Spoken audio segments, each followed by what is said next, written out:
Hola,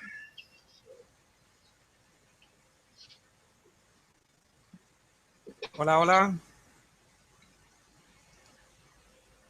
Hola, buenas tardes, buenos días, amigos de la Caja de Pandora. Hoy estamos con Carlos González y vamos a compartir el camino del autoconocimiento a través del amor al ego. Carlos es licenciado en Ciencias Físicas, tiene una experiencia de 24 años como maestro de matemáticas y de física para adolescentes. Lleva 20 años dando conferencias y talleres sobre crecimiento personal. Ha publicado en periódicos y revistas artículos de divulgación y cuentos e interviene frecuentemente en medios de comunicación.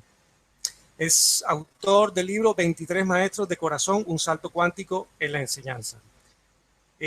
También participó, basada en su obra, surgió una película documental llamada Entre Maestros, en la que muestra con alumnos auténticos y con el propio autor como profesor cómo llevar en la práctica su mirada pedagógica de educar empoderando. Una paréntesis, tenemos problemas técnicos. Si esta emisión llegara a cortarse, el programa lo colgaremos luego en la caja de Pandora, no tendremos tiempo de volverlo a emitir. Así que de antemano le pido disculpas. Y bueno, Carlos, gracias por estar aquí con nosotros, con la caja de Pandora, por ser parte de estas charlas con Tote. Bienvenido y bueno, gracias. ¿Cómo estás? Muy bien, gracias a vosotros. Es un honor porque a mí la caja de Pandora, ya lo he dicho en otras ocasiones, es una fuente de conocimiento para mí. O sea, aprendo muchísimas cosas desde casa, ¿no? Y además estoy muy agradecido por la gran difusión que habéis hecho de la película documental Entre Maestros, ¿no? Que ya lleva 1.300.000 en vuestro canal de visitas. O sea que es un honor y estoy contentísimo por estar aquí. Gracias. Casi nada, ¿no? Se dice pronto, 1.300.000 visitas. Pues Carlos, hemos conversado unos cuantos minutos antes de empezar esta emisión en público y se concluye que el ego siempre, a través de estas nuevas tendencias espirituales y nueva información, siempre el ego es el patito feo de la fiesta. Siempre es el machacado y es el culpable de todos nuestros males. ¿Cómo es que esto ha llegado a este punto? Bueno, fíjate que todo tiene lógica cuando dejamos de juzgar, pero dejar de juzgar de verdad, porque dejar de juzgar, esto para mí es la clave de todo lo que voy a explicar, ¿no? Uno no puede dejar de juzgar condenando el juicio, porque es un juicio. Entonces, la forma de dejar de juzgar es ver el juicio como un juego. El juicio no se puede apoderar de ti si lo vives como un juego. Te pongo un ejemplo. Dos niños juegan a indios y vaqueros. ¿No? Entonces, no se hacen daño porque saben que es un juego. Entonces, cuando el juicio logres vivirlo desde la inocencia del niño, entonces te libras del juicio, no luchando contra el juicio. Entonces, cuando tú eliminas el juicio, se levanta una neblina y aquello que parecía tan complicado es muy sencillo. Era esa neblina que nos impedía ver la del juicio, ¿no? Es una de las artimañas, podríamos decir, de la dualidad, del paradigma de la dualidad, ¿no? Poner esa neblina, ese juicio. Entonces, cuando tú haces un trabajo personal, pues dentro de ese paradigma de la dualidad en el que estamos todos sumergidos, tú vas subiendo escalas, podríamos decir, te encuentras mejor contigo mismo, tienes mayor perspectiva, sube tu grado de felicidad, disminuye los conflictos. En ese edificio vas subiendo y te vas colocando en el ático, en los últimos pisos, tienes más luz y entonces quieres salir a la azotea, a ver las estrellas, a ver qué hay fuera del edificio. Pero en ese ático hay un último impedimento para encontrar la escalerilla para subir arriba. Y es que no puedes hacer un juicio sobre el ego.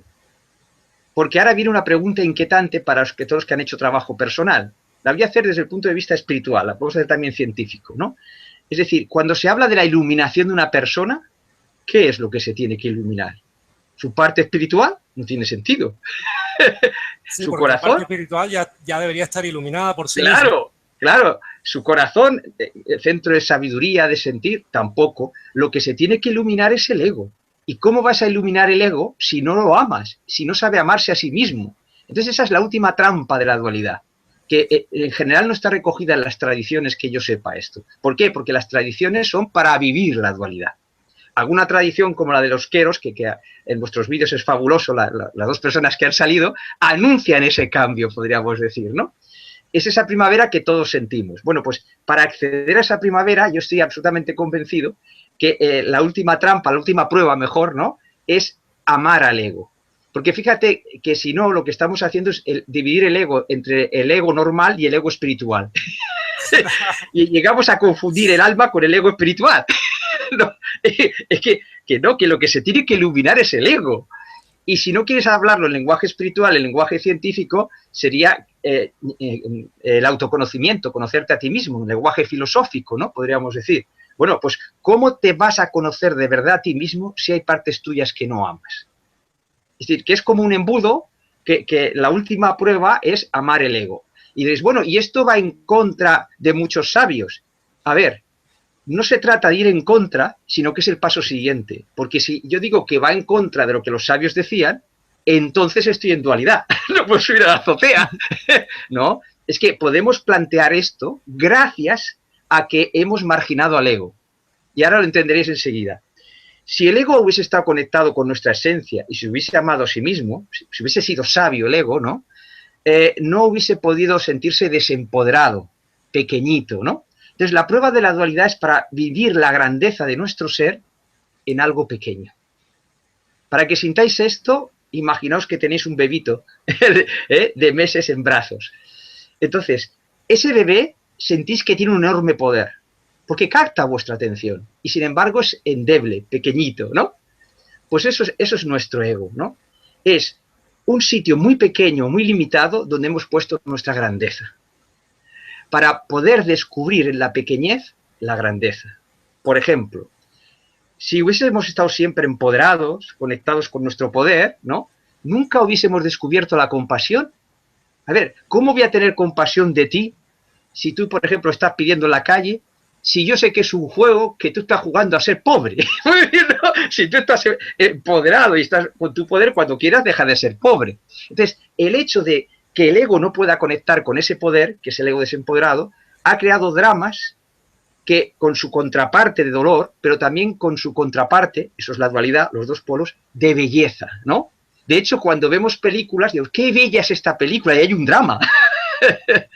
Pero hay algo en nuestro interior, como una campana que dice, oye, ya hemos aprendido sobre dramas, hemos aprendido sobre el dolor del drama y sobre la belleza del drama. Y ahora toca un nuevo paradigma. Entonces, está desembarcando en la Tierra un nuevo paradigma por razones que no sé explicar, pues, como si fuesen estaciones, ¿no? Para mí es una evidencia que no sé la última causa. Y entonces notas en el corazón como una alegría, que es lo que nos pasa a muchos, ¿no? En la nueva era, en muchas cosas. Y entonces, para conectar con esa primavera, pues tienes que conectar al ego con tu esencia. En el antiguo paradigma, en el de la dualidad, en el que esos sabios nos hablaban, no era posible conectar el ego con la dualidad. Por eso, muy sabiamente esos sabios nos decían, cuidado con el ego, claro, porque en el ego es donde estaba todo el dolor, todo el problema, ¿no? Dice, ten cuidado con el ego. Incluso el budismo te llega a decir, ten cuidado con tus deseos. Bueno, ¿y por qué tienes que tener cuidado con tus deseos? Porque el ego, en ese juego, iba siempre en estado de necesidad, porque no sabía quién era, no podía conectar con su esencia, y entonces hacía proyecciones de su identidad a un lado y a otro, que es lo que genera conflictos. Si yo no sé quién soy, ya puedo manejar y ser manejado. Si yo sé quién soy, ¿quién me va a manejar? ¿Y para qué voy a manejar a otro? Entonces, el juego consistía en eso, ¿no? Y si no vemos la parte bella del juego, no podemos salir de la dualidad, porque estaremos resentidos frente a la dualidad. A mí el ejemplo más bonito que se me ocurre es el siguiente. Imaginaos que la dualidad ha sido la casa de nuestros padres, ¿no? Y ahora hemos crecido. Ha crecido nuestro ego. En esos pisos de la dualidad, nuestro ego ha ido creciendo. Esto no se lo puede decir a un talibán, de estos se cortan cabezas, no lo entenderían. Tiene que hacer un proceso, ¿no? Entonces, la dualidad ha sido nuestro padre y nuestra madre. Nos ha dado un montón de experiencias bellas, ¿no? Y eso, vivir la grandeza en la pequeñez. Y ahora, como hemos crecido, decimos, hombre, pues queremos jugar a otra cosa, queremos tener nuestro propio hogar. Entonces, ¿cómo se marcha uno bien de casa? Amando a sus padres. O sea, amando y comprendiendo la dualidad. Lo que hago en mi formación es, entiende cómo ha funcionado la dualidad, cómo nos ha servido, hónrala, y desde esa honra y ese amor vamos a subir a la azotea para empezar a salir de la dualidad. Eso sería un poco la idea. Me he extendido mucho, pero... No, es fantástico la introducción que has hecho. Anteriormente estuvimos ahora que tocaste el tema del budismo y cómo llegaba hasta el techo, recordar lo que habíamos conversado previamente, ¿no? Que se habla de la iluminación de Buda, pero recientemente estaba viendo la película del Samsara y al final de la película la mujer del monje que fue abandonada le recuerda que Buda abandonó a Yasodhara y que cuál era el camino por qué la iluminación tenía que ser opuesta a esa felicidad en compañía, ¿no? Y tú me diste una respuesta muy bonita que me gustaría que compartieras, ¿no? Sí, en dualidad, las reglas de la dualidad dicen que cuando tú quieres arreglar una cosa, lo que haces por un lado, lo deshaces por el otro. Por eso los dramas se encadenan. Cuando vemos una película de Hollywood, dice, hombre, qué bien acabado, pero si la historia de esa familia, si es una familia de la que habla, continuase, veríamos que había un drama después, y luego otro, y luego otra solución, ¿no? Vienen encadenados. Entonces, esos sabios que son sabios de la dualidad, tienen que vivir la dualidad, porque son sabios de la dualidad. Entonces, no solamente lo vemos en el ejemplo de Buda que tú has puesto, también en un ejemplo más cercano, el de Gandhi, ¿no? O sea, sí, cómo Gandhi, pensando de esa forma, con esa coherencia, etcétera, es asesinado, ¿no? Porque es la dualidad, no es que Gandhi se equivocase, es que las reglas de la dualidad hace que queriendo arreglar una cosa desarregle otra. Gandhi, por ejemplo, se sentía también muy culpable de que no atendía a su familia. O sea, pensando dentro de la dualidad, tú no puedes cubrir todos los frentes, podríamos decir, dicho de otra manera, porque forma parte del juego, ¿no? Porque dentro de la dualidad siempre queda un resquicio de culpa, hasta que aprendes a jugarla. Y la película del oeste se convierte en un juego de niños. Entonces es cuando tú puedes parar la película del oeste. Pero como adulto no puedes parar la película del oeste, porque te lo tomas en serio. Claro, he sufrido tanto, no puede ser que esto sea un juego. Entonces, de ahí un poco el Maestro Jesús cuando decía, si no sois como niños, no entraréis en el reino de los cielos, yo interpreto entrar en el reino de los cielos, salir de la dualidad, ¿no? Pero fíjate qué gracioso. Jesús te dice, te da indicios de esto, pero no te dice cómo conseguirlo. No te dice, oye, y ahora un método para ser como niños. Resultado que no lo conseguimos, porque no vino a sacarnos de la dualidad. ¿Lo ves? Y entonces, como está en dualidad, su propio mensaje cumple las leyes de la dualidad. Y una de ellas es que se distorsiona todo y se manipula todo. Porque como el ego no se siente amado, no tiene tiene la necesidad de manipular. Cuando decimos, las conspiraciones, no, es que hay gente ahora mismo conspirando contra su suegra y no tiene ninguna empresa ni gran poder. Es decir, o manipulas con tu propio hijo, yo lo he visto. Pero no son conscientes, o sea, manipulando a su propio hijo para que estudie algo, ¿no? Cuando habla con los padres. Porque es un estado de necesidad del ego. Como está desempoderado, no encuentra su propio poder, quiere proteger a su hijo, porque tampoco ve ese poder en su hijo. Es como una cadena. Es decir, que, resumiendo, hay una sabiduría dentro de la dualidad y es la que normalmente hemos leído en los libros de sabiduría. Ahora, lo que pretendo hablar es una sabiduría para trascender la dualidad e ir a parar ese nuevo paradigma, ¿no? Una sabiduría puente, podríamos decir, que tiene que entender la otra sabiduría, porque trascender significa haber asimilado la anterior, ¿lo es? Es trascender la dualidad, no salir a malas de ella. Entonces, si yo no entiendo bien cómo es la dualidad, ¿para qué he escalado todos los pisos? No tendría sentido. Entonces, desde el ático ya tenemos que empezar a ver por qué la dualidad es así, por qué hemos aceptado que no hay que amar una parte nuestra, pues lo hemos aceptado porque nos lo ha dicho una autoridad. Y ahí entramos en una esencia importante, educar empoderando. Hemos sido educados sin autoridades. Yo voy y yo creo que esa persona sabe más que yo. Lo convierte en una autoridad. Y claro, ese maestro que habla tan bien, que vive mejor que yo, que tiene menos problemas que yo, me dice que desconfíe del ego y yo desconfío del ego. Y claro, yo no he visto en general en los talleres de crecimiento personal que alguien haga un espíritu crítico frente a la persona que está allí, ¿no? O sea, no lo he visto. O los vídeos del mismo Enrique Corbera, ¿no? Por ejemplo. Entonces, amén, amén, amén, amén. No es porque haya nada malo, es que en el colegio nos han enseñado así, ¿eh? O sea, no podría haber puesto cualquier ejemplo. Y eso es una limitación para salir de la dualidad. O sea, el aprender sin creatividad, el aprender delegando en autoridades, ¿no? Ahora, después de 24 años trabajando con jóvenes, has tenido un laboratorio único, especial y maravilloso para desarrollar todo esto que estás compartiendo con nosotros. Antes hablaste un poco del sufrimiento. ¿Qué papel juega y por qué tanta importancia y tanto anclaje y tanto apego al sufrimiento dentro de la humanidad? Bueno, el apego al sufrimiento está claro, su razón esencial. O sea, tú imagínate, vale, tú imagínate que tienes unos padres, ¿no? Y esos padres no te quieren, no te reconocen, ¿cómo te sentirías? Fatal, ¿no? Bueno, pues el ego desempoderado el ego en dualidad, es un ego que se ha separado de su esencia, de su origen, ¿no? Por lo tanto, lleva el sufrimiento en sí mismo, hasta que consiga conectar con esa esencia. Y entonces, ¿qué le proporciona la dualidad? Consuelo. Cuando tú vas a un sabio y te habla sus palabras, te consuela, te da herramientas para sufrir menos y te da consuelo. Pero en esta etapa que yo propongo, el consuelo no tiene sentido, porque vamos a por todas, vamos a conectar al ego con nuestra esencia. Mientras no conectemos al ego con nuestra esencia, y no podemos conectarlo con nuestra esencia si dependemos de la sabiduría de alguien de fuera, porque todo lo que estamos es conectándole con la sabiduría del otro ser. No, tiene que ser con nuestra propia esencia, ¿no? Entonces, el sufrimiento es consecuencia de que el ego está aislado de su esencia. Entonces, el ego siempre busca tres cosas. Esa es la conclusión a la que he llegado. Y de ahí van todos los estados de necesidad. Que es seguridad, ser reconocido y felicidad. En este orden jerárquico. Seguridad. Si tú te estás muriendo de hambre, te importa un pimiento que te reconozcan o no. Te estás muriendo de hambre, ¿eh? Es un estado de necesidad. Perfecto. Claro. Ahora tú has cubierto mínimamente tu hambre. El siguiente estado potente será que me reconozcan. Oye, que me reconozcan como sea. Mi padre, mi mujer, mis hijos, que me reconozcan en los papeles que hago. Vale, si yo hubiese podido cuadrar la seguridad absoluta y el reconocimiento absoluto, podría acceder a la felicidad plenamente. Pero claro, como comprenderás, el juego consiste en que nunca te encuentras plenamente seguro ni nunca plenamente reconocido, porque nunca lo de fuera puede hacer lo que hace lo de dentro.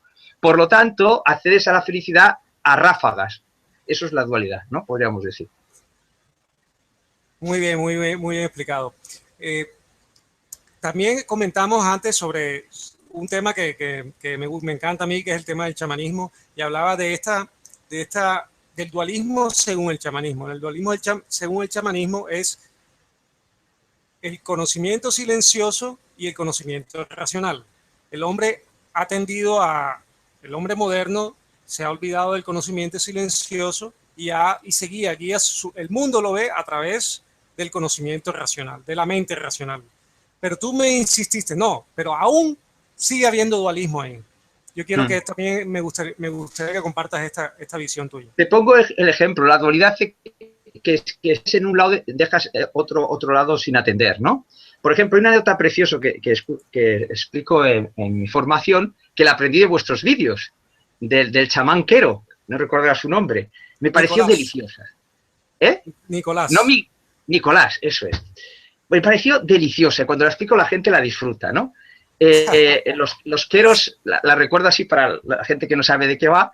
Los queros, al venir los españoles, reciben la información interior de que deberían irse a la montaña y no presentarles batalla, ¿no? Y bueno, se van tanto a la montaña que los españoles ignoran que están allí y continúan con su cultura, ¿eh? Perfecto. Y entonces, esa tradición anuncia que hay un cambio de era, el de ahora, que no todas lo anuncian. Es así, ¿no? Perfectamente. Entonces, Tomás, que es un sabio entre los queros, podríamos decir, ¿no? Y un sacerdote, creo recordar, pues entonces recibe un conocimiento interior, una voz interior que dice, oye, ahora tienes que bajar a Cuzco, creo que era, ¿no? A la ciudad, a donde están los incivilizados, desde su punto de vista, digamos, incivilizados, ¿no? Y entonces, claro, en su tradición no saben leer y escribir, se lo transmiten todo verbalmente. Y fíjate que eso no les impide la sabiduría. O sea, esto convendría que algunos académicos lo conociesen, ¿no? Claro. Y entonces llega a Cuzco, creo que es la ciudad, y claro, él sabe, le han dicho que escriben cosas, pero no entiende qué es eso de escribir y de leer. Entonces se planta ante el nombre de una calle y espera que el nombre de la calle le hable. Me parece delicioso. Esa inocencia es la del ego, ¿ves? Esa es la inocencia maravillosa del ego. Como no ha sido educado en esa dirección, es absolutamente inocente en esa dirección. Entonces, ¿qué es lo que ocurre? Que ninguna tradición está completa. Entonces, cuando decimos, es que nos hemos ido al intelecto, no, es que nuestra labor era trabajar el intelecto mientras otros trabajaban otra parte. Ahora, gracias a que nosotros hemos trabajado el intelecto, uniéndolo con el conocimiento de los otros, podremos iluminar nuestro intelecto, podremos iluminar nuestra lectura. Los queros no pueden iluminar el arte de escribir, porque no lo tienen. Por lo tanto, hay que tener en cuenta que la dualidad siempre margina algo. No hay nada malo en lo que hemos hecho cada uno. Muy importante, porque es un juicio. No, es que no sé qué. Por ejemplo, un ejemplo más. Tú necesitas adorar, el ego desempoderado, en dualidad, necesita proyectar su identidad en algo que sea superior a él. No puede conectar con su esencia. Entonces están las religiones, ¿no? Sí. E incluso las ciencias, depende de la persona. Entonces, sí, fíjate que cada pueblo proyecta esa divinidad según es, ¿no? Entonces, los pueblos primitivos, por llamarlo de alguna forma, ¿no? No despectivo, ¿no? Primeros, es al revés, todo lo contrario, ¿no? Están unidos a la naturaleza. ¿Y qué suelen adorar? A la madre tierra. A la madre. ¿Lo ves? Claro. Entonces, los occidentales lo que hacen es desprecian la tierra, pero son muy buenos haciendo inventos. O sea, lo suyo es lo artificial. Entonces, ¿qué ocurre? Que un occidental no sabe hablar con una planta y dice, esto es una superstición que un chamán hable con una planta. Claro, no ha desarrollado eso. Por lo tanto, ahí está pez. Perfecto. Pero es que esos pueblos, su tecnología, por ejemplo, el del Amazonas, su máxima tecnología es un arco y unas flechas. Por lo tanto, ellos también se han limitado. Si no juzgamos, ninguna cosa es peor que otra, ni mejor. De hecho, gracias al occidental estamos ahora hablando nosotros, ¿no? Y gracias a los pueblos primitivos estamos entendiendo su sabiduría para dialogar con la tierra. Por lo tanto, en ese ático de la dualidad entendemos que ya no hay que marginar nada. No hemos perdido el tiempo nunca. Si no hay malos y buenos, es que no hay malos y buenos. Y ese discurso está lleno, ¿no? En casi todos los vídeos hablan de evitar todo esto, pero siempre hay un malo, un bueno o algo que se margina. Entonces yo lo que enseño mucho es ver en el discurso si marginas a alguien. Entonces estoy muy despierto a eso, ¿no? Cuando te oía antes, ya tengo como una señal a ver qué estás marginando. Porque, entonces, claro, cuando tú, por ejemplo, con el trabajo que haces, pues estás en el ático ahí trabajando, ¿no? Entonces, me cuesta más de encontrar tus marginaciones. Claro, está claro que un talibán margina todo lo que no es él.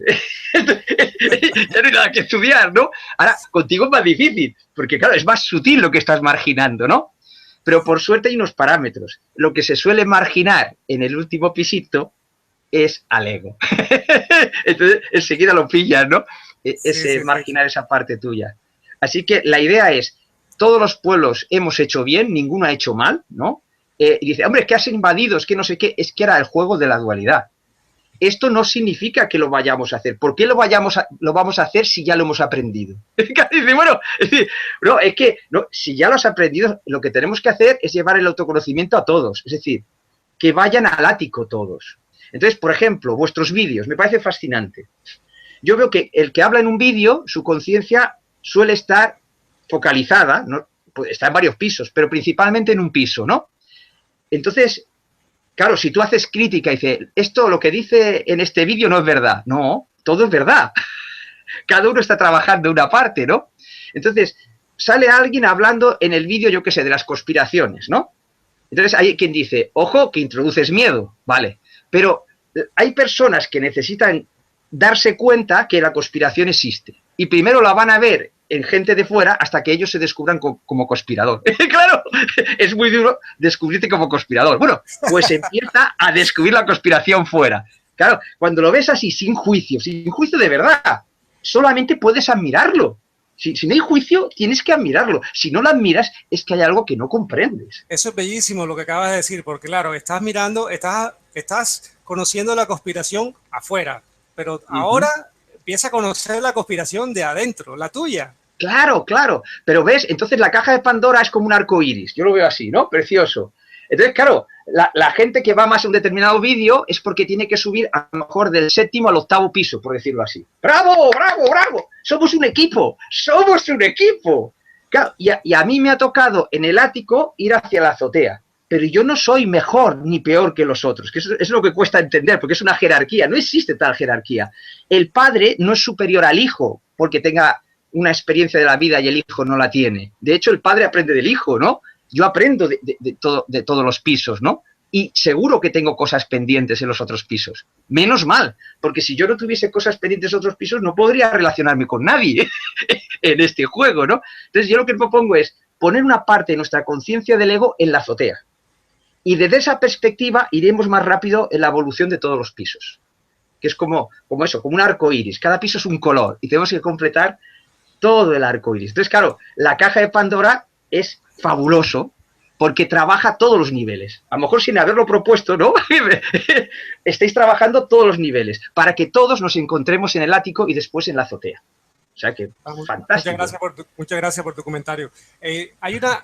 Comentamos también, estuve mirando una charla tuya, una entrevista más exactamente, y hablabas para los materialistas la historia del niño, ¿no? Del niño, ¿dónde está el niño mío, el niño que ha muerto? ¿Dónde está el cuerpo del niño mío que ha muerto? El niño mío sigue vivo. Y esa inocencia es la que sobre esa inocencia es la que hemos recargado todos los juicios, ¿no? Exacto. Mira, por ejemplo, cuando dos personas discuten, suele ser porque hablan idiomas diferentes. No me refiero a la lengua, ¿no? En sentido metafórico, están enfocando diferente. Entonces, el que está más trabajado, claro, estos vídeos son a personas que son conscientes que se quieren trabajar, ¿no? Yo lo entiendo así. Entonces, si tú estás más trabajado que tu interlocutor, eres tú el que tienes que tener mayor perspectiva y no pedírsela al otro, ¿no? Entonces eres tú el que tienes que entender cuál es el lenguaje del otro y disfrazarte en el sentido bello de la palabra para que el otro pueda entenderte en su lenguaje, ¿no? Para mí esto es vital. Entonces, tú quieres convencer a un materialista de que eso le limita la mirada, sin ofenderle, ¿no? Pues tienes que hablar como un materialista. Entonces, ¿cómo le quieres convencer? Hablando, no siendo un materialista, por lo tanto no te va a entender, no. Para convencerle tienes que hablarle como un materialista y emplear la lógica y hacerle ver lo que él no ha visto dentro de esa caja del materialismo, ¿no? Dice, vale, en el ejemplo que tú ponías, la conciencia, la mente emana todo de la materia, como dice la medicina alopática. Perfecto, esta es la premisa de partida. Ellos lo confunden con una verdad, no, es una premisa para empezar el juego del materialismo, simplemente es esto, ¿no? Perfecto. Bueno, pues asumiendo esto, dime dónde está el niño que yo fui, porque si somos materia tiene que haber un cadáver, y el cadáver no está. Y tienes que ver la cara del materialista, se queda absolutamente confundido. Es una bomba lógica dentro de su propia caja. Si el materialista está preparado para asimilar eso, pues se irá meditando, pensando, ¿no? Y si no, te atacará. Y tienes que respetarlo. Si te ataca, es que, claro, es una bomba lo que le has enviado. Es una bomba lógica. Entonces, es posible que inconscientemente, para preservar sus creencias a las que está atadas, ¿no?, pues se enfade contigo o haga que no te conteste con otra cosa. O sea, en realidad tú le has dicho eso y no se ha enterado de nada. Es su propia esencia, a mi modo de ver, protegiéndole, porque quiere vivir la experiencia del materialismo. O sea que, supongo que esto, los que veis las cajas de Pandora, ocurrirá mucho. Os relacionáis con personas que no tienen el mismo nivel de perspectiva, ¿no?, de conciencia, y queréis ayudarlas, ¿no? Pues la mejor forma de ayudarlas es aprender cuál es su lenguaje. Y desde ese lenguaje y desde el corazón, intentar ayudarlas. Y si se resisten, dejarlas. Tenéis derecho a probar, que es la provocación que llamo. Hombre, yo pruebo a ver si se resiste, pues me marcho. Yo no soy salvador del mundo y esa persona tiene una evolución. ¿Quién soy yo para decirle que no esté en ese piso, no? Pero a mí me ha ayudado muchísimo este truquito, ¿no? A hablar el lenguaje de la persona a la que quieres ayudar. Bueno, con los alumnos es lo que tenía que hacer. Si yo no hablaba el lenguaje del adolescente, ¿cómo podía llegar a ellos? Es imposible. Carlos, y si es, la pregunta que yo me hago es, ¿queremos ayudar realmente o queremos ayudarnos? Esto es como el papel de Salvador, me parece, sí es, bueno, hablando de la misma dualidad, ¿no? Sigue siendo parte del mismo juego. Bueno, es que claro, el Salvador es una de las trampas de la dualidad, podríamos decir. Correcto. Trampas, aquí quiero decir, para crear conflictos. O sea, la dualidad lo que quiere es, a través de la fuerza de la gravedad del juicio, ¿no?, que te ata a ese suelo de la dualidad, lo que quiere es que generemos dramas para vivir las emociones del drama. Claro, y pues es lo que se trataba de experimentar. A mí me gusta más experimentar que aprender, porque esto de ir al colegio obligatoriamente, estaría bueno que la vida también fuese lo mismo, ¿no? Experimentar. ¿Qué narices? Como que el que está jugando. Entonces, yo, la dualidad, que la he estudiado mucho, una de las cosas que yo veo es esa, experimentar el drama y las emociones del drama. A mí, el otro día me vi una frase que la gente dice, ¿qué quieres decir, no? Que es como una semilla muy potente, ¿no? Que es la siguiente: el amor juega al escondite entre el bien y el mal. El amor juega al escondite entre el bien y el mal. Cortita, pero... Potente, ¿Eh? potente. Claro, claro, pues eso es, la dualidad es eso. El amor está presente, pero jugando al escondite, tanto en el bien como en el mal. Porque si no es que estás juzgando. Claro. Y ahora... Sí, perdona, sí. No, perdona que te interrumpa. ¿Cómo identificamos, a ver, ya teniendo el objetivo claro de que queremos llegar a la azotea, que comprendemos un poco cómo funciona la dualidad, identificar los programas? ¿Cómo identificamos estos programas? Ya hemos conversado, hemos tocado un poquito esto, pero si puedes tocarlo más profundamente. Sí, claro. En vez de ir un poco, la idea es la siguiente. La mirada de Educar Empoderando, la forma de ver las cosas es como hace un físico teórico. Entonces, claro, yo hago teorías para explicar la realidad, ¿no? Y copio, es decir, que lo de dualidad está copiado de la tradición, ¿no? Para que se me entienda mejor. Pero a mí me gusta mejor llamarle el paradigma de la desconexión del ego, ¿no? Sería como más preciso, ¿no? Entonces, lo que yo explico es dualidad y otras cosas que no suele estar en la tradición, ¿no? Que he añadido. Entonces, para explicar esa dualidad, pues he visualizado como unas leyes, ¿no? Como las leyes de la física, pues las leyes de la dualidad. Y he buscado siempre lo que busca un físico teórico, que es que tenga lógica lo que dices, ¿no? Que sea coherente, que sea la explicación más simple. Si tienes varias teorías, la más simple. Y que además sea bella. Imagínate si la medicina asumiese estas 4 cosas de la física teórica.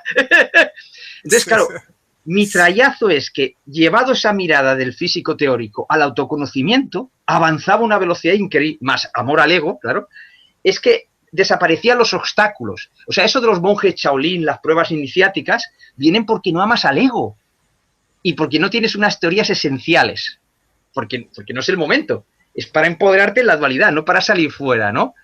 Entonces, en ese redactado que he hecho de las leyes de la dualidad, eso que dices de los programas, en vez de ir buscándolo uno a uno, en esas pequeñas leyes lo puedes explicar todo, ¿no? Por ejemplo, una de ellas es que delegas la identidad en creencias, por ejemplo, ¿no? Es decir, todos los ismos, capitalismo, socialismo, nacionalismo, como no encuentras tu propia identidad, delegas en otra. ¿Cómo funciona esto? Es muy divertido, veréis. El ego desempoderado, el de la dualidad, tiene el mismo poder que el ego empoderado. El ego empoderado estamos mirando en el horizonte, aún no hemos llegado, pero estamos imaginando. Tiene el mismo poder. Dice, bueno, entonces, ¿por qué uno lo ejerce y el otro no? Muy simple. Porque los programas de la dualidad hacen que tú emplees tu propio poder para anular tu propio poder. Es como si tiras de una mano y con la otra. Y todo el conocimiento, todo, tanto de sabidurías como de ciencia, en dualidad está hecho para anular el poder para que el ego se anule el poder a sí mismo. Por eso, si un ego no quiere ser manejado, no puedes. Amigos de la caja de Pandora, el sarampión que hemos pasado todos, querer salvar a alguien, porque ahora tienes más conocimiento, ¿verdad? Es que no se deja, es que no, yo le quiero ayudar, pero es que no se deja. Claro, es que tenéis el mismo poder, solo que uno tiene el poder en anularse a sí mismo el poder y, por lo tanto, si está en esa experiencia no permite que tú lo introduzcas en el piso siguiente, me parece muy bien. No hay nada que hacer. Claro, pero ¿a qué es un sarampión que todos hemos pasado? Hombre, no, pues voy a ayudar al de abajo, será con su permiso. Pero yo creo que todo el mundo pasamos por ese sarampión, ¿no? Es perfecto, porque te vacunas. Indispensable. ¿Perdón? Indispensable. Porque entonces comprendes que aquella persona a la que quieres ayudar tiene el mismo poder que tú. Es que si no sería injusto. Lo que pasa que en esos programas en los que está, anula su propio poder para vivir el victimismo. Si no, ¿cómo va a vivir el victimismo? Entonces, el ego empoderado lo único que hace es cambiar su forma de pensar en el ego y entonces ya no anula su propio poder. y entonces se empieza a alinear con todo y es cuando, en vez de hablar de misiones de vida y de karma, se habla de cumplir tus sueños. Cumplir tus sueños significa que el ego disfruta, que no le impones nada, que es un disfrute. Entonces, ¿hay que crear una nueva humanidad? Pues será a través de los sueños y mis dones, no de una misión de vida o karma, que eso sería, ¿no?, de ese antiguo paradigma, ¿no? Entonces, muy importante esta idea, ¿no? Todos los egos tienen el mismo poder, porque sería injusto, porque además son un trozo de esencia. ¿Qué es el ego sin un trozo de esencia? Mira, voy a dar una definición tremenda de ego, a ver qué te parece. Que normalmente no la suelo decir en los vídeos. Que me vino, una noche me levanté con esta idea. Digo, ostras, qué fuerte. Imaginaos que ahora os voy a explicar lo que es el ego y nuestra conciencia, cómo está relacionado, ¿no? En una metáfora. Imaginaos que estáis una noche estrellada mirando el firmamento. Sentirlo, porque es importante que lo sintáis. Esa paz, esa serenidad. Ya casi meditas sin meditar mirando las estrellas, ¿no? Cada vez ves más estrellas en el firmamento. Y está claro que hay una negrura de fondo y unas luces. Entonces, nuestra conciencia, lo que somos en última instancia, es el vacío entre las estrellas. Somos ese vacío, ¿lo veis? Estamos en todas partes y en todos los lugares. Conciencia y vacío se asimilan. Perfecto. ¿Y qué son las estrellas? Las estrellas son los lugares donde la conciencia ha delimitado unas reglas para vivir un juego y esa conciencia virgen que no tiene experiencias, poder vivir experiencias. Entonces, la parte de la conciencia limitada para vivir una experiencia, amigos, es el ego. Luego el ego es nuestro punto de luz y no de oscuridad, es al revés. Somos sabios porque hemos vivido muchos egos. Si no, la conciencia sería virgen, como un disco sin grabar. O sea, la conciencia, ese espacio es un disco sin grabar. Aquí está un disco sin grabar. Y ahora entenderéis por qué cada vez que nacemos estrenamos un ego y cómo es posible. Muy sencillo. Cogemos una parte de conciencia virgen de ese vacío, ¿lo ves? Y esa parte de conciencia la hacemos crecer con el cuerpo. ¿Para qué? Porque la dualidad quiere que confundas tu conciencia con el cuerpo, en todas las tradiciones. Por eso se habla de materia y espíritu en todas. Te decantes por el polo que te decantes. Materia y espíritu es porque tu ego, virgen, se ha ido metiendo de información y creciendo a la vez que el cuerpo, para que se pueda confundir. Y entonces vas naciendo un nuevo ego. Entonces, ese ego tiene experiencias y se las envía a la esencia, amigos. O sea que si tenemos sabiduría es porque hemos tenido egos, justo al revés de lo que nos estaban diciendo. Porque en última instancia, ¿qué es la sabiduría sino experiencia? Diréis, bueno, pero es que mi conciencia, la conciencia tiene que haber creado el universo. Bueno, muy bien, tú puedes crear, yo qué sé, un juguete. Perfecto, lo has creado. Pero hasta que no lo experimentas, no sabes el potencial de ese juguete, aunque lo hayas creado, ¿verdad? Entonces, el ego es nuestra parte de la conciencia para experimentar nuestros juguetes, para experimentar nuestros juegos. Y es el que crea sabiduría. Y cuando yo a mis alumnos respondían algo que ellos no sabían y yo tampoco, porque eso es lo que me despertó, digo, ostras, es increíble. ¿Qué es esto? Pues tienen que haber vivido algo. Claro, fíjate que esta mirada es mucho más potente que haber vivido otras vidas en la Tierra. Estoy diciendo múltiples egos en múltiples dimensiones. Vaya usted a saber. El físico teórico trabaja con multiversos. Es más potente que las tradiciones. Es muchísimo más potente. Claro, mucho más que cualquier religión. Pero no nos habíamos dado cuenta. Veíamos al físico teórico como un loco. De, oye, si hay múltiples universos, habrá múltiples habitantes. Y ahora otro bombazo para la caja de Pandora. Una pregunta inquietante que desde esta perspectiva podemos empezar a responder. Fijaos, hemos sido educados en autoridades para ocuparnos de unas cosas y no otras. Lo que la autoridad de nuestra cultura dice que es importante, la familia, ¿no? Perfecto. Pregunta inquietante. ¿Dónde están los muertos? Interesante, ¿verdad?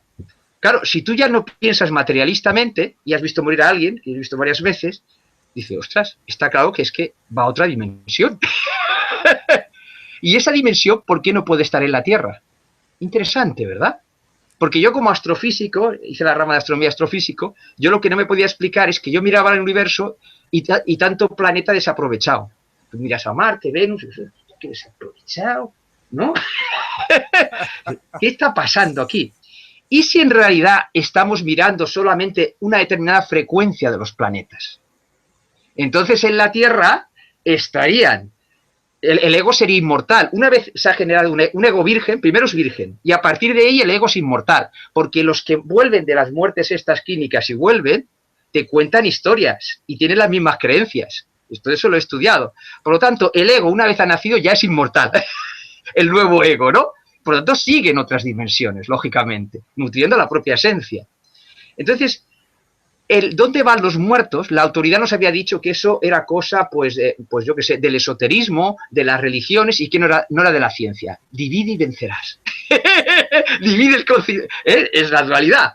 No, es una pregunta de la ciencia mucho más inquietante que saber qué hay en Marte. No, ¿dónde están los muertos en la Tierra? ¿Cómo es posible que no se hayamos dado cuenta? Entonces, estas teorías que os pongo son muy potentes. Multiuniversos. Entonces, claro que es posible desarrollar una técnica y una ciencia para finalmente hablar con los muertos. Porque lo único que pasa es que esa conciencia del ego está en otra dimensión. Simple y sencillo. Y así se podría explicar muchas cosas paranormales que se llaman, que son de otras dimensiones. Ya se está diciendo en muchos vídeos, pero hay que ordenar eso con una teoría potente. ¿Lo es? Una teoría verdaderamente potente. Y no se puede ir con esas teorías del ego como estorbo, ¿no? No. El ego es donde se desarrollan nuestras experiencias. Por lo tanto, lo que proporciona la luz a nuestra esencia. Porque si no, seríamos solamente espacio vacío. Os pongo un ejemplo. Cuando yo medito, yo hice la MT, ya he hecho muchas cosas, ¿no? Pero siempre con espíritu crítico y científico. Es decir, a mí me interesaba saber, bueno, ¿y mis compañeros qué les ha cambiado mi vida? La MT, ¿no? Vamos a ver qué pasa aquí. Entonces, claro, fui descubriendo varias cosas interesantes. Es verdad que cuando tú haces esa meditación tan profunda de la tradición hindú, pues experimentas el vacío, que sería esa conciencia. Claro, no tienes ningún problema, es cierto, sí, has dejado el ego a un lado, pero has dejado tu vehículo experimentador. Entonces entras a lo que el esoterismo llama el yo soy. Me parece fantástico experimentarlo, oye, debería experimentarlo todo el mundo, ¿eh? O sea, es algo inolvidable. Yo soy, ostras, y no pienso en nada, es alucinante. Iba a decir otra palabra, es alucinante. Yo soy sin adjetivos, es fantástico, ¿no? Bien, pero ahora vuelves de meditar, perfecto. Y esto es un juego, un baile de disfraces. ¿Dónde está tu disfraz? Yo soy y qué más. Entonces, la dualidad, ¿qué hace? Los personajes, como existe el karma y cosas similares, los personajes te los da el árbol genealógico, tus otras vidas que has tenido en la Tierra, en fin, todo lo que vemos en la caja de Pandora, ¿no? Entonces cuando yo salgo de la meditación es, yo soy el imitador de mi abuelo, por decir algo de personaje, ¿no? Por simplificar. Claro, no eres tú mismo, estás sirviendo al árbol o a la cultura, a lo que sea. Entonces, lo que yo propongo es, yo soy más un adjetivo, pero habiéndote reconocido desnudo, está muy bien lo de meditar. Yo soy, sí, yo soy, puedes yo ser sin adjetivo. Ahora bien, yo soy sin adjetivo y yo soy sin ego, y por lo tanto sin experiencia. Pues claro, si yo voy a Por Aventura, que es un parque temático que hay aquí en Cataluña, y dice, no puedes subir a ninguna atracción, dice, sí, yo soy un desgraciado, porque no me puedo divertir en ninguna atracción. Entonces, eso era la dualidad. ¿Qué te decía la dualidad? Que es mejor el yo soy que el yo soy más al adjetivo. No, es que el adjetivo que ponías no lo elegía el ego. Era una víctima el ego, ¿lo es? Tenía que cumplir todo aquello del árbol, etcétera, etcétera. No, el ego empoderado, ese de que hablo, que trasciende la dualidad, elige el adjetivo. Pues yo soy... Mirad, una película de sabiduría que os recomiendo para ver todo esto es Mary Poppins. Mary Poppins es una película de sabiduría, está todo esto allí. El hombre orquesta es el hombre... El ego empoderado en Mary Poppins es Mary Poppins. Los padres serían los egos normales. Y el hombre orquesta, Lee Van Dyke, es un ego a mitad de camino. Porque es capaz de no ser esclavo de su oficio, elige cada día un oficio diferente, y reconoce a Mary Poppins. ¡Hey, Mary Poppins! Dice, un ego empoderado. Entonces, ese ego empoderado, Mary Poppins hace papeles, lleva un vestido. Yo soy lo que yo quiero, no lo que dice el árbol. ¿Lo es? Y eso no le impide tener un espíritu de servicio. No es egoísta, claro. No tiene razones para ser egoísta. Ahora que hablas de la película Mary Poppins, me encanta cómo la explicas, pero también hay una versión en la conspiranoica de que ahí hay un programa insertado. Tú sabes que se utiliza mucho en la élite, bueno, digamos en el área de la música, del show business, este tipo de programaciones con los artistas, ¿no? Que pasan de la niña dulce a la femme fatal, ¿no? Entonces, hay una doble lectura aquí, ¿no? Yo estoy de acuerdo contigo en que no somos lo que hacemos. Yo, en mi experiencia de vida, he tenido múltiples trabajos, múltiples experiencias laborales y que me han enriquecido, pero también está esta otra parte, ¿no? Esta parte de que en esta multiplicidad de personajes, de disfraces que utilizamos, con los cuales nos movemos por el mundo, también hay esa otra parte en la cual se puede a un ego desempoderado manejar. ¿Cómo ves tú este punto? Bueno, por ejemplo, la persona verá a Mary Poppins dependiendo del piso de la dualidad en la que está mirando. Correcto. Bueno, es una cocreación lo que tú ves en Mary Poppins. Sí. Entonces yo digo, desde mi concepto del ático, Mary Poppins se ve así, ¿no? Sí. Entonces, quien quiera ver lo que tú has dicho, todo es real. Porque una de las cosas que hace la dualidad es negar realidades. Por ejemplo, me gusta mucho hablar de Enrique Corbera porque lo conoce todo el mundo, ¿eh? O sea, por eso lo digo, ¿no? Porque se pongo siempre de ejemplo, ¿no? Cuando Enrique Corbera dice que lo que vive el ego no es real, está marginando una realidad. Y al propio ego, ¿no? No, lo que vive el ego es real. Si no, es que este cáncer no es real. No, claro que es real. Lo que pasa es que vives múltiples realidades. Entonces, él no se da cuenta que está luchando entre realidades, está contraponiendo realidades. Está debilitándose por dentro al decir que una cosa es real y la otra no. Real es todo lo que realizas. Cuando tú estás soñando, también es real. Entonces, cambiar el lenguaje así es como vas eliminando la dualidad. Entonces, él no se puede dar cuenta de esto, porque para darse cuenta de esto tendría que quitar el techo de un curso de milagros. En el ático hay un techo, ¿no? Que es la autoridad. En su caso sería un curso de milagros. Entonces, él no puede cambiar una coma de un curso de milagros, ¿no? No puede. Y tú, si no cambias el conocimiento, no eres dueño del conocimiento. Entonces, claro, en Educar Empoderando yo entrego un conocimiento. Y digo, y si dentro del tiempo me lo devuelves igual, pues mal asunto. Claro, tienes que ser, es inspirador el conocimiento, para que tú lo vayas cambiando. Cuando tú tengas seguridad, al principio puede que no cambies nada, porque no tienes seguridad, pero el fin último es cambiarlo, es superar al maestro. Entonces, ¿qué significa estar en el ático y no subir a la azotea? Que queda una autoridad, que es el techo. Aquello en lo que creéis, más que en vosotros. Ese es el último techo. Esa sería un poco la idea. No sé si con esto he respondido. Sí, perfectamente. Ahora tú que estás en tema de educación y has hecho la película Entre Maestros, entonces, según hay una información que me encanta, que es proveniente del chamanismo. Ellos hablan de que cuando nacemos, todas las personas que están alrededor de ese ego inocente, de este niño, son maestros. Y a través de la vida, pues vamos intercambiando, ¿no? Vamos intercambiando papeles.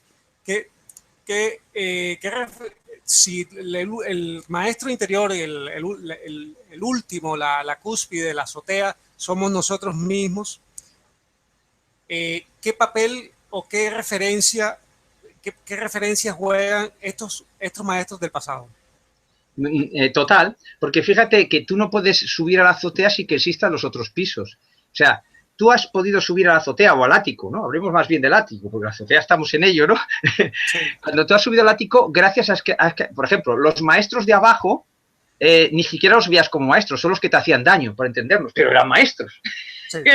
Claro, pero entonces cuando tú llegas a cierto nivel de luz, que estás ya en los pisos altos, los maestros los reconoces como maestros y les estás agradecido. Pero son tan maestros, yo que sé, un Buda como el que te ha fastidiado o te ha violado, claro, por decir algo, ¿no? La tiranía habla en el chamanismo mucho del maestro, de que el tirano es el mayor maestro. Exacto, pero el tirano sería un maestro en un determinado piso. Cuando tú has pasado por ese piso, o sea, por ejemplo, verdad que la gente que estamos viendo estos vídeos en general, ¿no? Podríamos decir, no vivimos las mismas desgracias que un niño en África que se muere de hambre, o no nos están bombardeando, ¿no? Bueno, algunos a lo mejor sí, porque claro, llegáis a todo el mundo, ¿no? Pero las personas que tenemos alrededor han hecho algún recorrido de forma y manera que no viven las desgracias tan duras que viven esos niños muriéndose de hambre, ¿lo ves?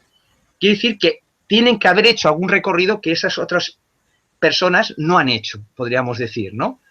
Entonces eso hay que tenerlo en cuenta. Y hay que, claro, ahora hay que coordinar todos los pisos. Vivimos en un planeta y nuestras conciencias están en diferentes pisos, ¿no?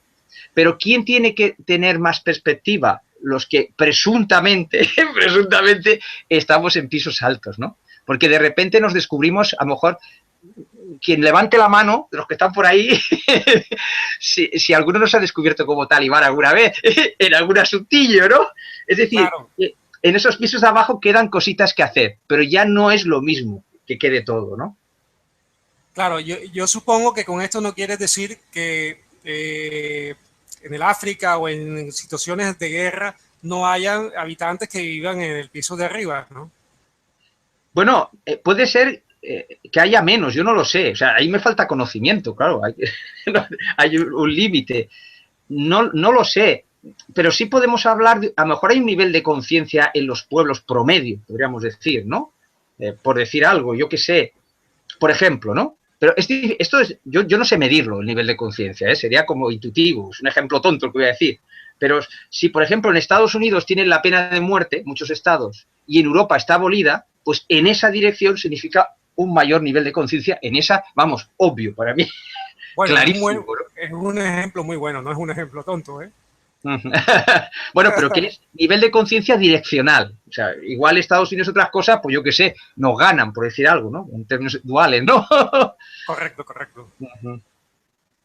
Me gustaría también que compartieras un poco sobre el proyecto que estás llevando a cabo para la gente que quiera, ya como nos queda poco de charla, nos queda un poco más de 5 minutos, para que la gente que quiera contactarte o que quiera consultarte, si es posible hacerlo. ¿Y qué medios tienes tú a disposición? Bueno, he creado como una formación que en principio parecía que iba a ser solo para docentes, pero la idea de esta formación es que hay que reeducar al ego, porque fue educado en autoridades, sin aprender en creatividad y además para no amarse a sí mismo. Resultado, que esta formación sirve a cualquier persona que quiera reeducarse para amar su ego y para aprender de forma creativa, o sea muy, muy resumido. Entonces, es muy bonito el giro que ha ido cambiando esto, porque, por ejemplo, en La Coruña, en la formación, entre los que vinieron, había un zapatero y una señora de la limpieza. O sea, es realmente curioso. Luego Fantástico. hay grupos, claro, luego, como también hago mucha formación en sitios que me llaman la Generalitat Valenciana o en otros sitios de Canarias, etcétera, la oficialidad, lo hago también para los maestros. Primero hago una cosa suave y a quien le interesa va a la formación aparte, ¿no?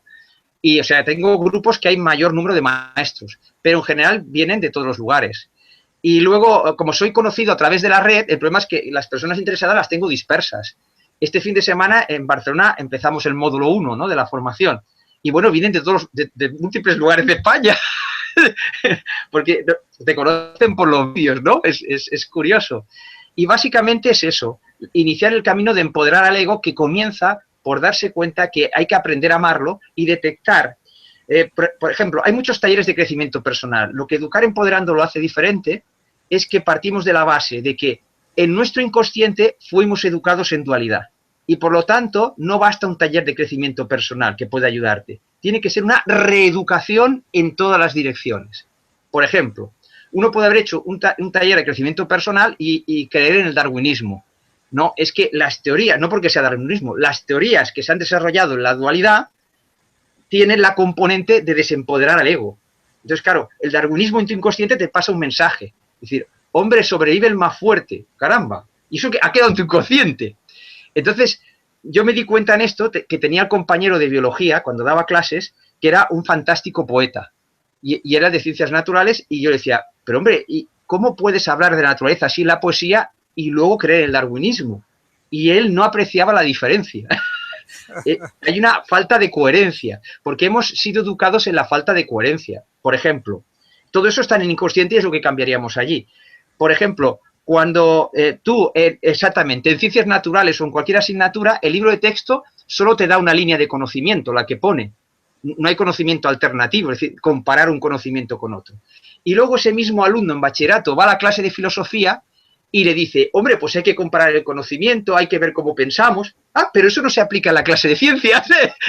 Porque claro, si lo que explican en filosofía se aplicase en la clase de ciencias, se cuestionaría el temario, pero no se cuestiona. Entonces, fijaos, todo eso ha creado una desarmonía en nuestro inconsciente que cuando aprendemos algo alternativo, lo aprendemos desde ese cacao mental, ¿no? Por eso aprendemos cosas fantásticas y no nos sirven. Dice, ¿cómo es que no me sirve? Si es que lo he entendido. Sí, pero tienes un boteador dentro que es la forma en que aprendiste. Entonces allí enseñamos a aprender sin autoridades, de forma creativa. Un ejemplo, hacer apuntes creativos. Yo exactamente, con un vídeo vuestro, ¿qué hago yo? Me siento en el desayuno, me veo el vídeo ahí tranquilamente. Entonces, ¿yo qué apunto? No lo que dice la persona, que ya está en el vídeo, puedo ver las veces que quiera. Apunto lo que no dice. Es fascinante. Porque claro, yo desde esta mirada digo, esa persona ha conectado con una fuente de conocimiento más allá de su ego. Y yo puedo acceder a esa fuente de conocimiento a través de él, escuchándole. Entonces puede servir hasta un espíritu crítico. Oye, pues no estoy de acuerdo en lo que ha dicho. Paro el vídeo. Bueno, ¿y por qué no estoy de acuerdo? Y entonces averiguo cosas que él no ha dicho. Me las apunto y me sirven a mí. A él no tiene por qué servirle. Y entonces yo, de corazón, le doy las gracias, ¿no? Entonces, ahora, por ejemplo, si yo voy a una charla, le puedo dar las gracias a alguien y ese alguien pensarse que yo he aprendido una autoridad lo que él dice. ¿Y qué va? No tiene nada que ver con lo que él ha dicho. Es lo que él me ha inspirado. Claro, imagínate esto en el colegio. Cuando decís, qué difícil es cambiar el mundo. Ojo, cuando en los docentes empecemos a sembrar esto, que al principio es muy lento, pero cuando las clases tengan este poder, que aprendas creativamente, es que no es que habrá un internet en clase, es que en cada alumno habrá un intranet.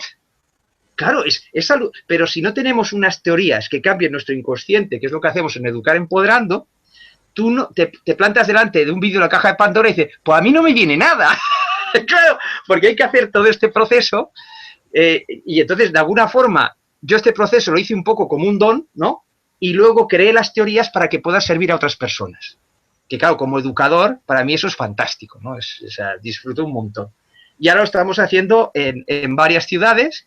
Empezamos esta semana en Barcelona, la semana pasada en Valencia, luego iremos en Alcoy, en Alicante, en Tenerife, en fin, allí es donde me llaman, allí voy con esta mirada.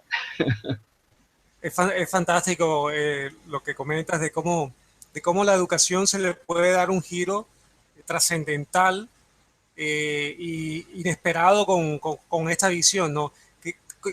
Con tus amigos, con tus colegas de profesión, encuentras te copian el mensaje, te encuentras afinidad, hay cambios, hay motivaciones, empiezan a gestar acciones concretas en este sentido. Bueno, cuando hablas de colegas, yo ya hace 7 años que no doy clase, ¿no? Sí, pero entonces, son de todos modos siguen siendo tus colegas de profesión, aunque la hayas, bueno, uno de tus pisos debajo, pero ahí está, ¿no?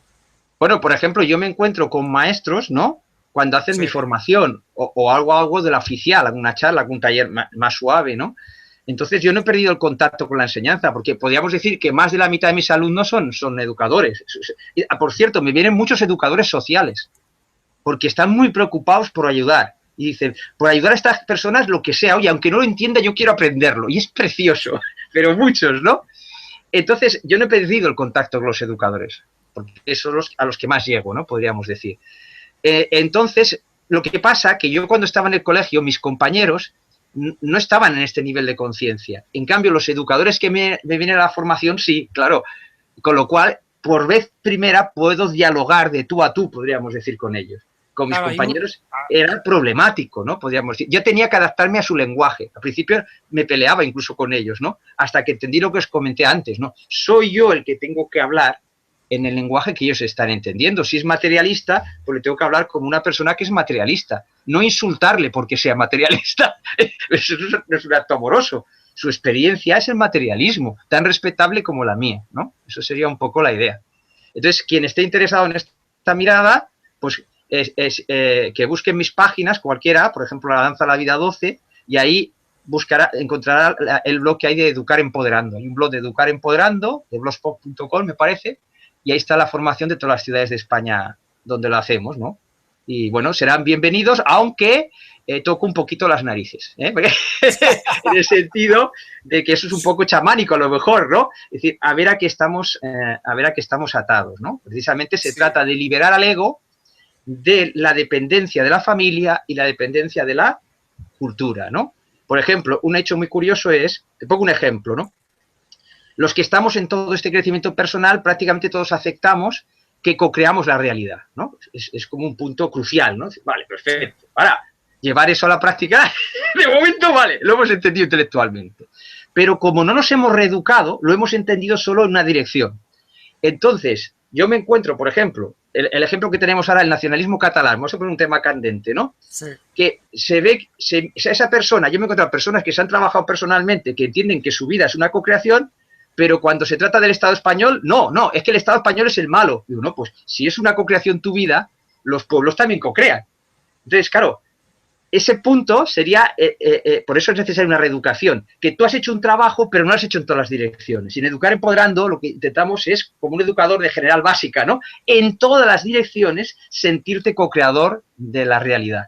Y, por lo tanto, no hay culpables, hay co-creadores de la realidad. Y cuando hay un conflicto entre los pueblos, lo han creado los dos pueblos. Lo que ocurre para el individuo tiene que ocurrir para pueblos, eso es coherencia. Y eso cuesta de asimilar porque no se ha hecho la labor educativa en el inconsciente, podríamos decir, ¿no? Sí, está el trauma todavía ahí apegado, ¿no? Los pueblos igual, todo lo que sirve de terapia, fija, queda por hacer esto. Es una cosa que trato con los maestros muy bonita.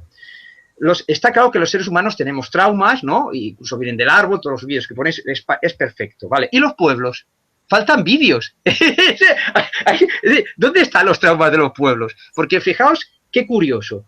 Los judíos viven un trauma y terminan haciendo cosas, salvando las distancias, similares con los palestinos a las que sufrieron, ¿no? No digo todo el pueblo judío, que no se me enfaden, pero es obvio, ¿verdad? Bueno, ¿qué pasa? Y yendo al tema este, por ejemplo, más cercana de aquí de Cataluña, dice, si tú has sufrido una inmersión lingüística, ¿por qué quieres resolverlo con otra? ¿Lo ves? ¿Qué significa eso? Pues hay un trauma. Y de ese trauma no es responsable el Estado. Eres tú. Todo, claro. Y a ti te han violado. Y por ejemplo, en uno de los cursos vino uno que hablaba mal de Felipe V, ¿no? Entonces yo le dejo y digo, pero está muerto, ¿no? Felipe V. Claro. Entonces el trauma continúa desde entonces como pueblo. Entonces lo que hay que hacer es una terapia. Pero este ejemplo sirve para todos. El nacionalismo español tiene sus traumas, ¿eh? Ojo, que no se me enfade la gente. Entonces chocamos por los traumas, como chocan las personas. Cuando se encuentran dos personas con traumas, se puede producir una tragedia, ¿a que sí? Claro, pues es lo que pasa entre los pueblos. ¿Cómo va a haber guerra si no hay traumas entre los pueblos? La locura de matar a un desconocido tiene que tener una explicación. Entonces, echo mucho de menos, por ejemplo, de Christian Fletcher, todo eso que él enseña de la biodescodificación llevado a los pueblos. Hay tanto por hacer, y ahí entraría el docente. Entonces, el docente, en esta mirada de Educar Empoderando, se convierte en terapeuta de pueblos. Y entonces, en sus clases de historia, por ejemplo, introduce, además del temario, la visión psicológica de la historia. Es decir, oye, y este pueblo de aquí, antes empieza por un pueblo que no sea el propio. Porque, claro, en tu propia piel te cuesta aceptarlo, ¿no? Entonces, por ejemplo, en el caso del nacionalismo catalán, ¿por qué no hablamos del nacionalismo alemán o otro nacionalismo, el que sea, el italiano? Vamos a la historia, ¿no?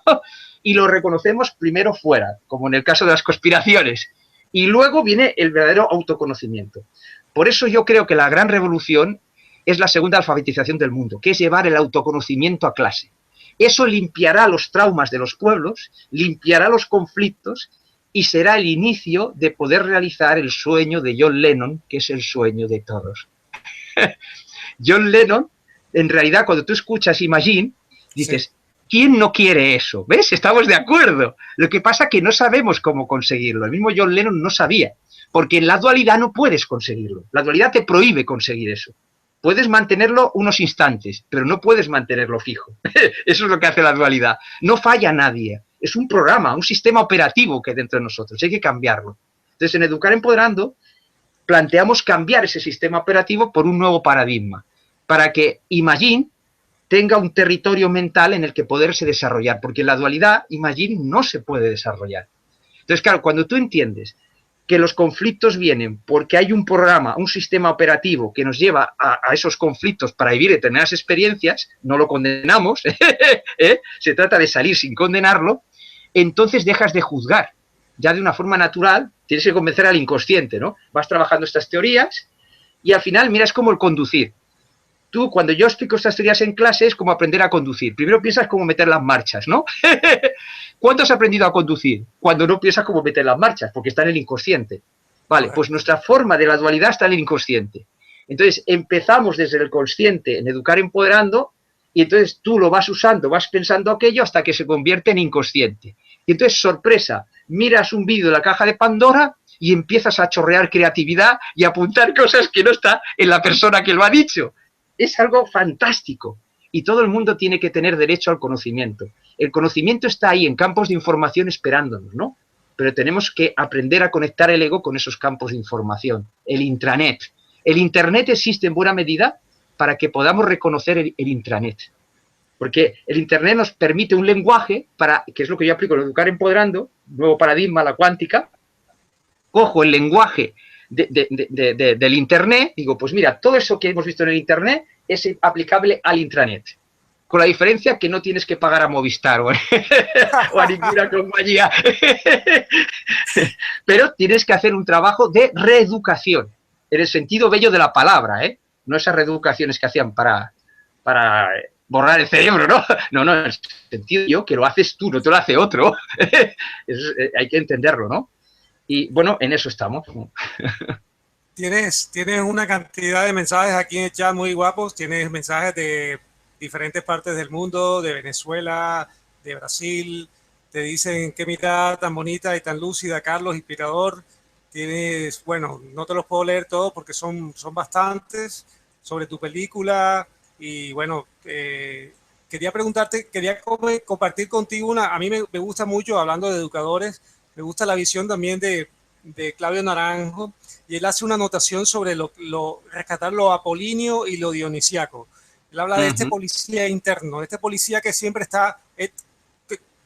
¿Qué interpretación le das tú a esta visión de Carlos, de Claudio, del policía interno, de recuperar lo dionisiaco para poder vivir? Fíjate que el ego desempoderado nace sometido al árbol genealógico y a la cultura, es súbdito, ¿no? Entonces, es de ahí lo que habla del paternalismo Claudio Naranjo está relacionado con esa autoridad que queda sometido, ¿no? Entonces, claro, los placeres de la vida los tienes que vivir como un drama. En un drama no es una tragedia, en un drama lloras y ríes, ¿no? Entonces, lo dionisíaco es para un momento y luego viene el lloro, porque son las reglas de la dualidad. Si estás en los pisos de abajo es muy acentuado el drama, ¿no? Podríamos decir.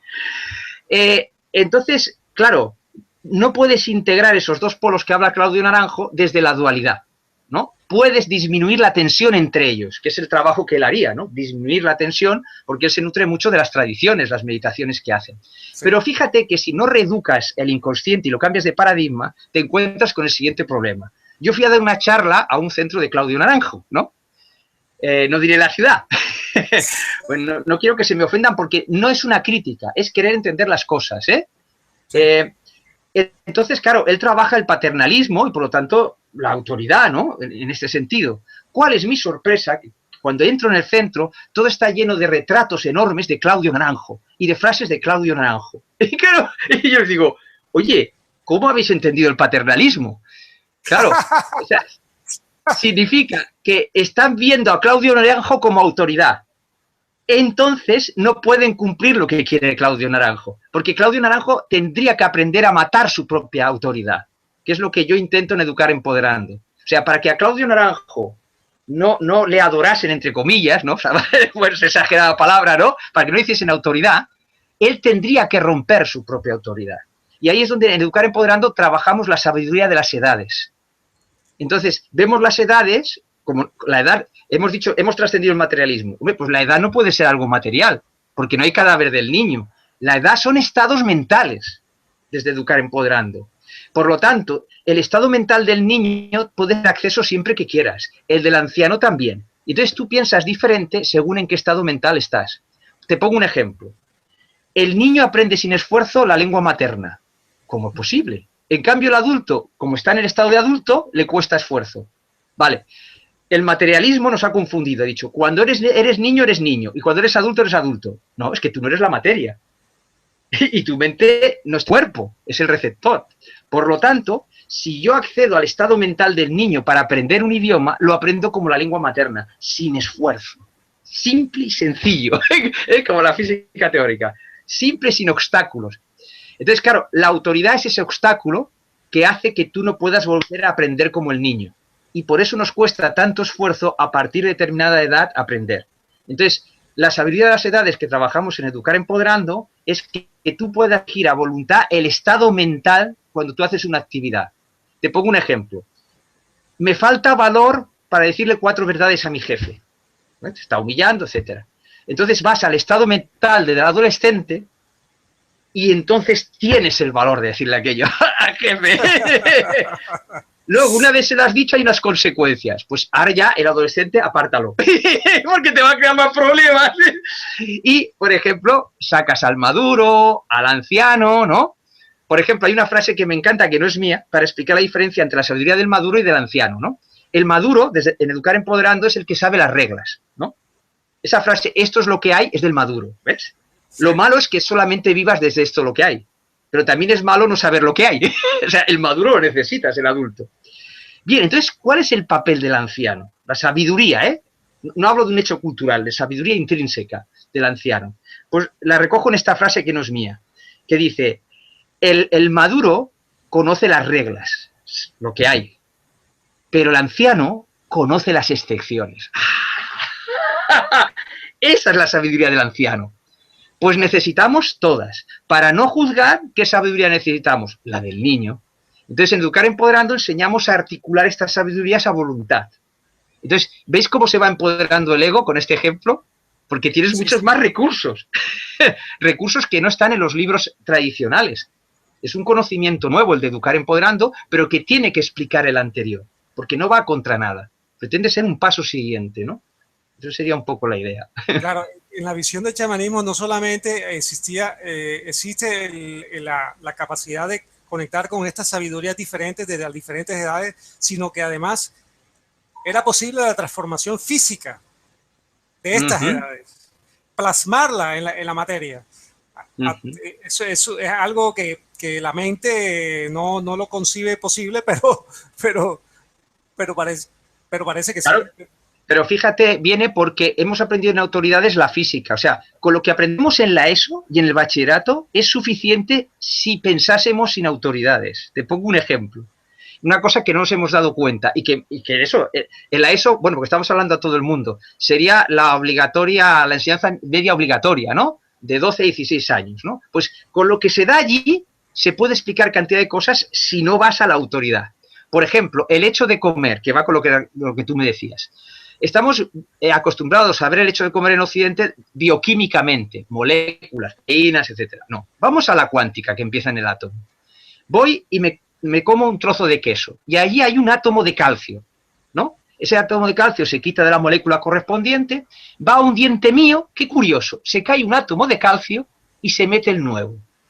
Sorprendente, ¿eh? Que en el colegio no se diga esto, pero es absolutamente científico, ¿eh? Pregunta inquietante, ¿por qué se cambia un átomo por otro igual, entre comillas? ¿No? Bien, y eso ocurre constantemente en el cuerpo.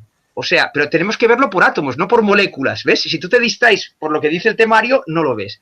Significa que constantemente estamos cambiando nuestros átomos. Y dirá, bueno, ¿y una neurona del cerebro que no cambia nunca? ¿Se alimenta la neurona del cerebro? Pues cambia sus átomos. Resultado, que no nos queda ni un solo átomo de los que teníamos hace 10 años. ¡Ni uno! Otro aldabonazo al materialismo, ¿no? Ahí tienes otro ejemplo a través de la comida y de la física elemental de la enseñanza media, ¿no? Podríamos decir. Entonces, por ejemplo, si tú tienes un grano en la nariz, ese grano va cambiando los átomos constantemente. Por lo tanto, el problema del grano no está en los átomos que toca, sino que hay un programa que mantiene los átomos en ese lugar. Claro, si tú empiezas en el colegio a enseñar en tu propia natura, lo que tú dices del chamán lo ves muy coherente. Otra cosa es que no sepamos cómo hacerlo, ¿ves? Entonces, eso sería el maduro. Dice, oye, esto está muy bien, pero hay que tener en cuenta que no sé cómo hacerlo. Un ejemplo. Fritz Albert Pott, un biofísico que salió en el programa Redes, de Funset, nada sospechoso, mostró que vivimos de luz, porque los átomos entran y salen, como he explicado, y lo que se queda dentro es la luz del sol que traen los átomos. Por eso las plantas pueden vivir del sol. Entonces nosotros llevamos un programa biológico que hace que la luz del sol nos tenga que entrar a través de los átomos. ¿Y sabéis por qué? Ahora viene lo gracioso.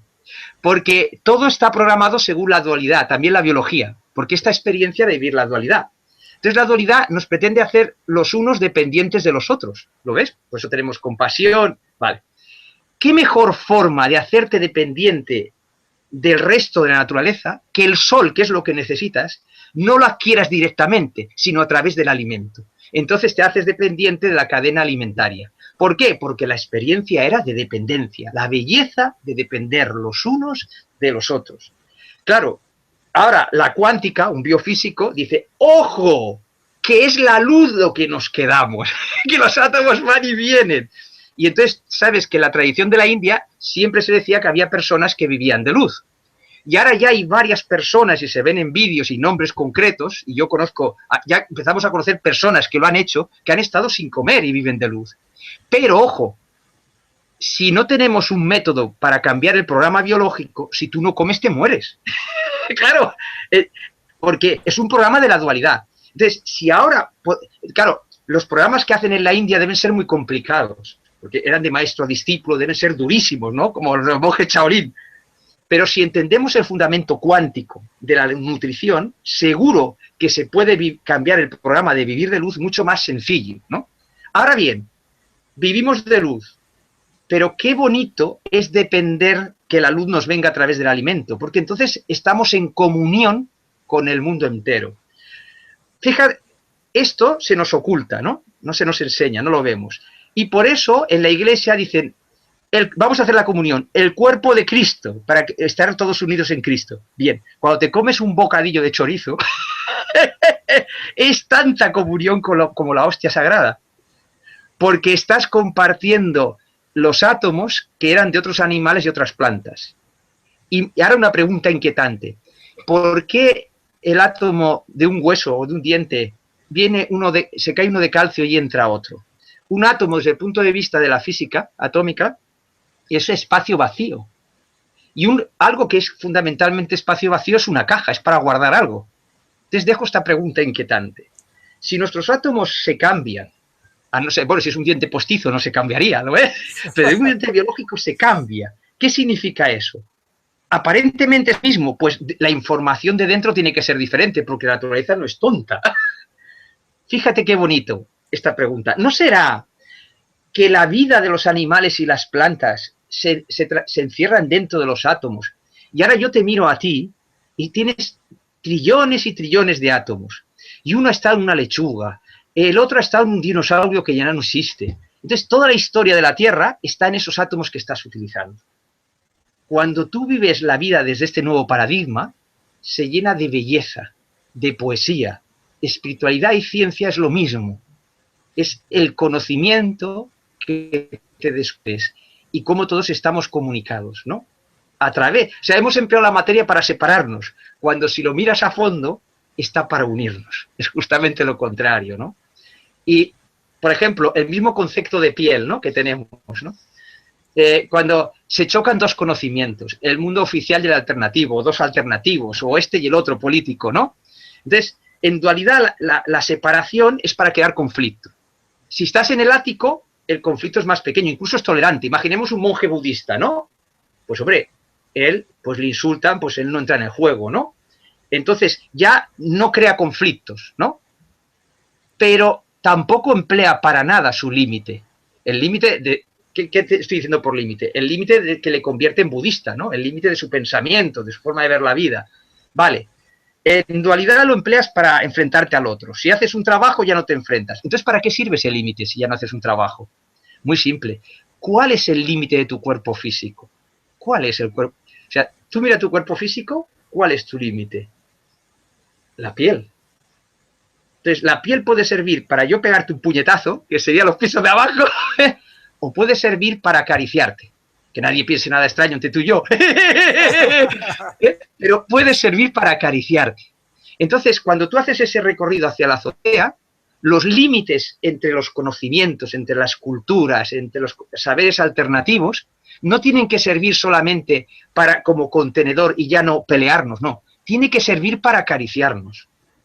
Que el conocimiento que dice en una caja de Pandora y otro que dice otro, pudiesen acariciarse. Porque de la caricia nace el fruto. Y podremos crear un nuevo mundo desde la caricia. Los límites en la azotea son para acariciarse.